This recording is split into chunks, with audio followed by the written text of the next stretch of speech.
America has a history of glorifying those that maybe shouldn't be glorified as much.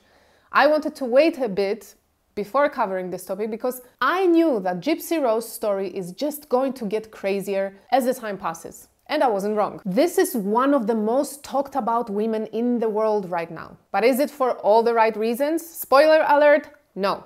Gypsy just got out of prison from serving 8 years for conspiring in unaliving of her mother.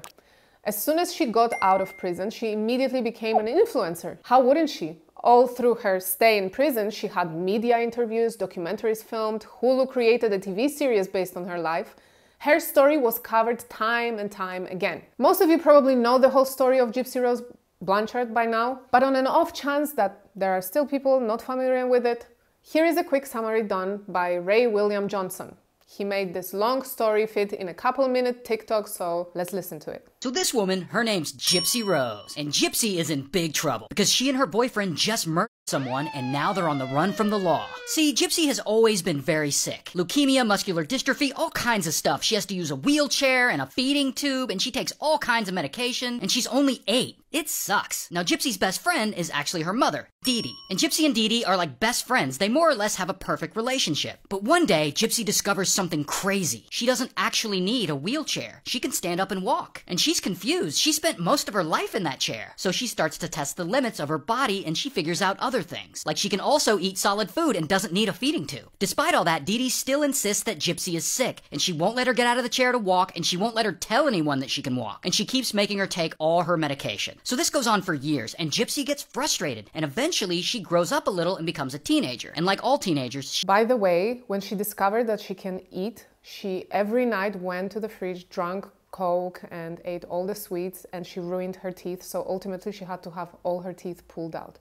Because her mom told the doctor that she probably has acid reflux, and that led to more procedures. She wants a little bit of her own freedom. So Gypsy starts pushing back on Dee Dee a little, talking back, getting a little attitude, and their perfect relationship starts to crack. Here's the thing though, Gypsy is very scared of Dee Dee, because Dee Dee has been so controlling her whole life. Like Dee Dee would get mad at Gypsy sometimes, and she would punish her by like not feeding her for a couple of days. And as Gypsy grows up, little by little, she starts to realize she's not really sick. She's never been really sick.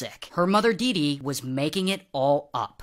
Munchausen by proxy. And Gypsy is fed up, and at one point she tries to run away, and Dee Dee catches her and punishes her by chaining her to the bed, and it's really bad. And all this control and abuse, it continues until Gypsy's in her early 20s. And one night, after Dee Dee goes to bed, Gypsy gets on the internet, and she secretly creates a profile on a Christian dating site. And there she meets this guy, Nick. And Nick and Gypsy, they are really into each other, and eventually they start dating. Online. Here's the thing about Nick, though. He's kind of a weird guy. Godejohn also has a criminal past. In 2013, he was arrested after investigators say he was watching pornography and fondling himself in a McDonald's restaurant for 9 hours. But Gypsy likes him, so whatever. And they date for like 2.5 years, but just online, though, because he lives in another state. In fact, they'd only met in real life, like, once. Now, Gypsy loves Nick, and at this point, she hates Dee Dee. And after years of all this building up, she wants to escape Dee Dee's control.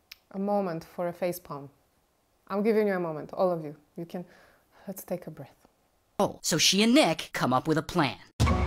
So Nick, he takes a bus, and he travels from Wisconsin to Missouri, where Gypsy lives. And he checks into a nearby motel, and Gypsy waits, and she lets him know when Dee Dee's asleep. And Nick comes over to her house, and Gypsy meets him at the door. And she gives him gloves and duct tape and a knife. Then Gypsy waits in her bedroom while Nick sneaks up on Dee Dee. And while she's there asleep, he unalives her with that knife.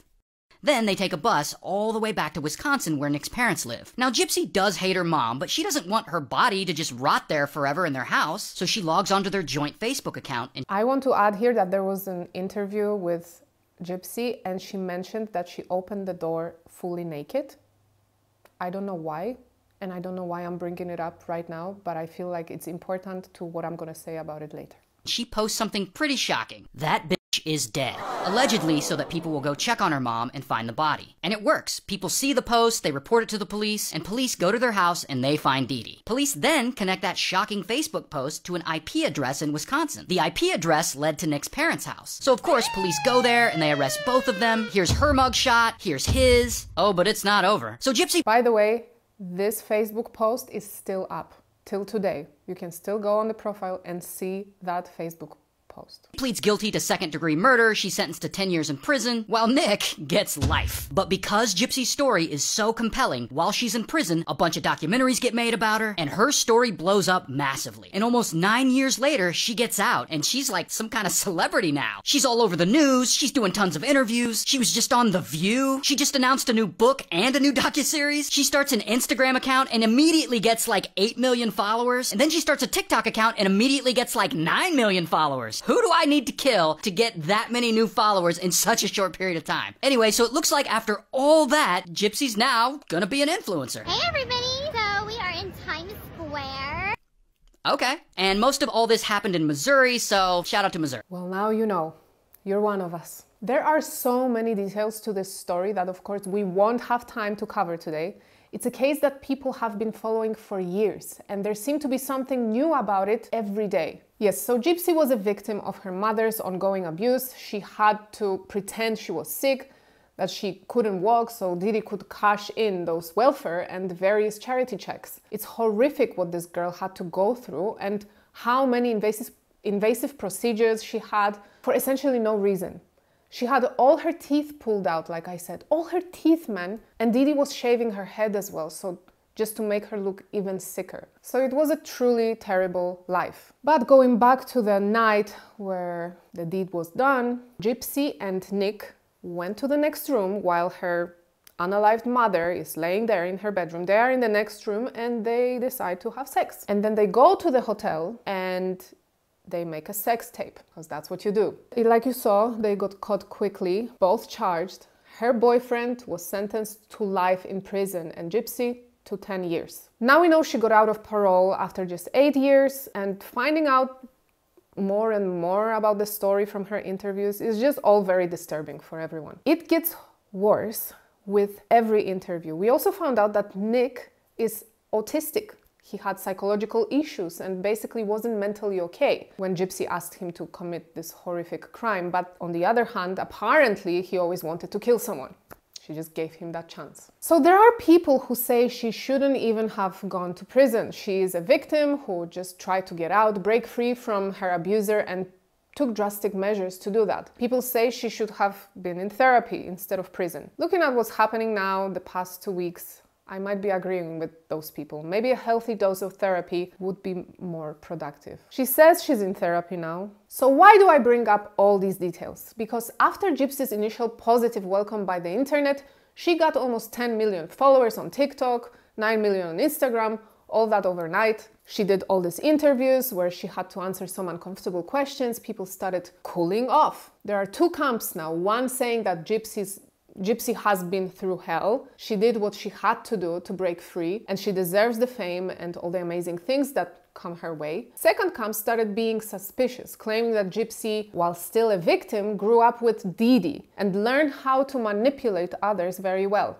They are against making murderers famous. They don't like the fact that Gypsy takes now ownership. She doesn't take ownership, actually, of her actions, saying that technically she is not the one who committed the act. So let's dissect it a little bit. Let's go through the weird, suspicious things that happened since Gypsy got out of prison. So while still in prison, Gypsy got married to Ryan Anderson, and the couple has been doing interviews together. When he got some negative comments on his Instagram picture, Gypsy commented, "Ryan, don't listen to the haters. I love you and you love me. We do not owe anyone anything. Our family is who matters.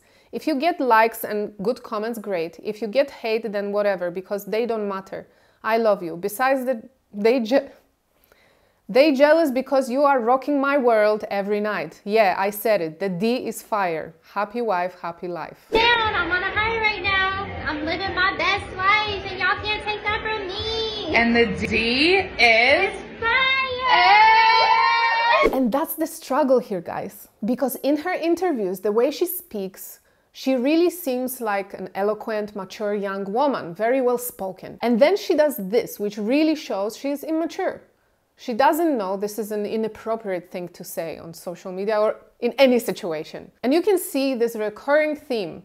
Everything is weirdly sexually charged. The relationship with Nick, having sex next door to her unalived mother, but let's move on. What really made people question her is this interview and the stuff she said. Take a listen. You're a murderer. Oh my God. So, like, she just flat out said it. It was a lady from the UK, and I'm kind of like, okay. Oh. And everybody in the room just, like, jumped up and was, like, ready to, like, am I, Fight. you know, fight, or am I okay? Yeah. They were freaking out for me, and I'm like, no, guys, I got this.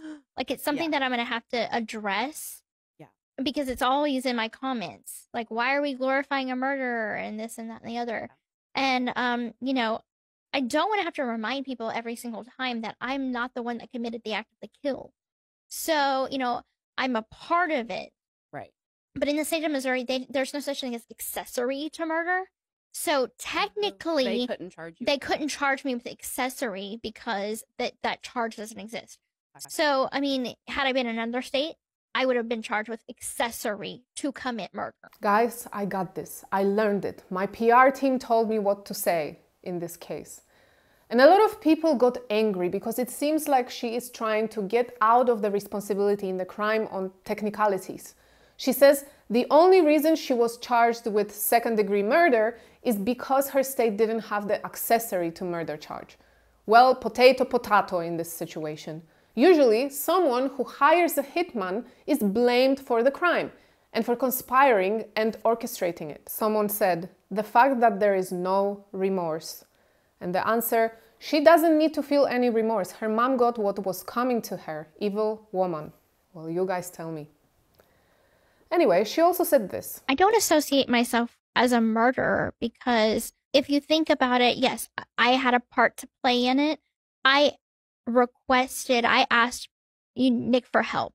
And how that conversation started was, you know, he was saying that he would protect me from anyone. I said anyone. He said yes. I said even my mother. He said yes. And then the plan kind of formed from there. But he's the one that did the actual kill, not me. I can't kill anyone. That's why he's in trouble to begin with, because he's the one that did it. So when they say I'm a murderer, I don't identify as that. So wait, now she's saying she didn't actually ask him. She just said she wants to be protected from someone. He said he would protect her from anyone. She says, even from my mom. And he goes, yes. And then kind of together they formed the plan. It was a common idea. They came up with it together. So you see, it's, I don't know. It's like these technicalities she's relying on in the interviews. Doesn't really sit right with people. It made everyone go, hold on, what is she saying? Is she saying she is not responsible for it? It's all on Nick. She's really trying to trivialize her part in this crime, and that's why people started thinking of her as manipulative. Here are some comments. Charles Manson had the same argument. The gaslighting is real. And this one, girl, you got the weapon. And made a video showing him how to do it. Because we all agree, she is a victim. She went through hell in her younger life, and yes, sometimes these extreme conditions make us make extreme decisions. She did try to run away and it didn't work. She wasn't mentally or physically well. Her only role model was her mentally sick, manipulative mother, and we all want her to have a good life now, to move forward and experience life as it should be. There were comments from one of the prosecutors. I can honestly say I've rarely had a client who looks exceedingly better after doing a fairly long prison sentence. Prison is generally not a place where you become happy and healthy. And I say that because to me, that's kind of the evidence to the rest of the world as to just how bad what Gypsy was going through really was. Gypsy Blanchard later said it wasn't until her arrest that she realized how healthy she was. But it took time. So she actually felt more free in prison, guys, than in the house with her mother. And to be fair, she also said that she regrets her actions, that she wishes her mother was alive, but she did what she thought was her only option back then. Well, not only she sounds manipulative now, but also she could get into legal trouble because her shorter sentence and her parole are based on her admitting to guilt. She pled guilty. So now her going to media and saying, I wasn't the one who orchestrated it, I didn't do anything. I'm not a lawyer, of course, but this could be a problem. Anyway, right now we can clearly see that Gypsy is on a mission to get into celebrity world. Look at the recent tweet. Thanks Kim Kardashian, tagging Kim Kardashian, for the shout out within this list to my 2017 documentary HBO's Mommy, Dad and Dearest. Maybe we should unite forces together to make real change within the justice system. She goes straight to the toxic heart of Hollywood, Kardashian family. People began to comment, girl, you killed your mom, you're not the best role model. Okay, that's a bit cold.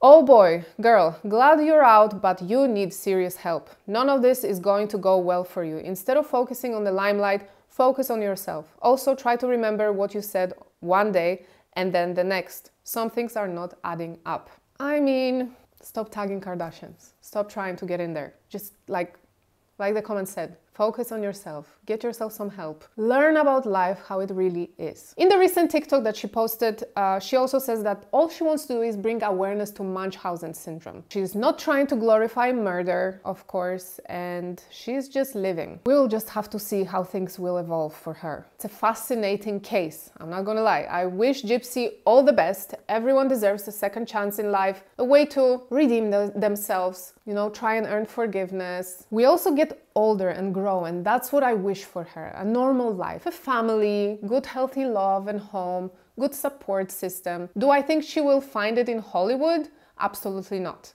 I don't think she is mentally strong enough to handle it. And I know we could argue here on that since she went through far worse things. But instead of fame and Hollywood, movies, interviews, I hope Gypsy will own up to her mistakes. She will make peace with what happened to her and that she will have a calm, healthy life. That's all we want. And when it comes to people who glorify her, stop. Just stop. America seems to be very good at making murderers, psychopaths, and other mentally unstable people famous over there. Next thing you know, youngsters will be trying to become influencers by unaliving someone. This is not healthy. This is not okay. You are the ones that rose Gypsy to the fame. You are the ones labeling her an influencer now. You are the ones demanding her interviews, her skincare routines, her shiny hair secrets. Just stop. If you like this video, make sure to check out the full podcast episode here. And for even more content, check out my Patreon linked in the description.